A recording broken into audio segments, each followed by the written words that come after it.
Hello viewers, welcome to my another video. বন্ধুরা, আজ আমি আলমারি খুলে দেখি আমার একটাও ভালো জামা নেই। তাই রাগ করে আমি বাড়ি থেকে বেরিয়ে যাই। ও মা! তারপর এক টোটোওয়ালা দেখি আমাকে কিডন্যাপ করে নেয়। আর টোটোতে উঠে দেখি সেই কিডন্যাপাররা আর কেউ না, আমার মা আর দিদি। বন্ধুরা, ওরা আমাকে কিডন্যাপ করে কোথায় যে নিয়ে যাচ্ছিল আমি বুঝতেই পারছিলাম না। টোটো তো চলেই যাচ্ছে, কোথাওই আর থামি না। তাই ভাবলাম টোটো থেকে এক লাফ মারি। ও মা! তখনই দেখি টোটোটা থেমে যায়। তারপর মা একটা দোকানে যায়, মনে হয় দড়ি কিনছিল আমাকে বাঁধার জন্য।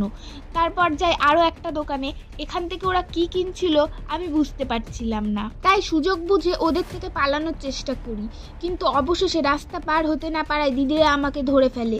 এই দেখো আমার ইনোসেন্ট মুখটা, কতটা ভয় পেয়ে গেছিলাম আমি, দেখো। ও মা! তারপর দেখি মা জামা কাপড়ের দোকানে যায়। অবশেষে বুঝতে পারি যে মা আমাকে কিডন্যাপ করেনি, জামা কাপড় কিনতে নিয়ে এসেছে। তাই ভালো মেয়ের মতো আমি ব্যাগ ট্যাগ বয়ে বেড়াচ্ছিলাম। তারপর মারা যায় ব্যাগের দোকানে। বাই দ্য ওয়ে, ওরা ব্যাগের দোকানে কেন গেছিল? আমাকে মেরে কি ওই ব্যাগে করে পাচার করে দেবে? সেই ভয়ে আমি ওদের থেকে একটু ডিস্টেন্সে বসে দাঁড়াই, পালিয়ে যাব বলে। কিন্তু পালানোর আগেই ওই ব্যাগটা আমার হাতেই ওরা ধরিয়ে দেয়। সেটা নিয়ে আমি টোটোতে উঠে পড়ি। হে ভগবান, রক্ষা করো আমায়, জানি না আমার সাথে কি হতে চলেছে।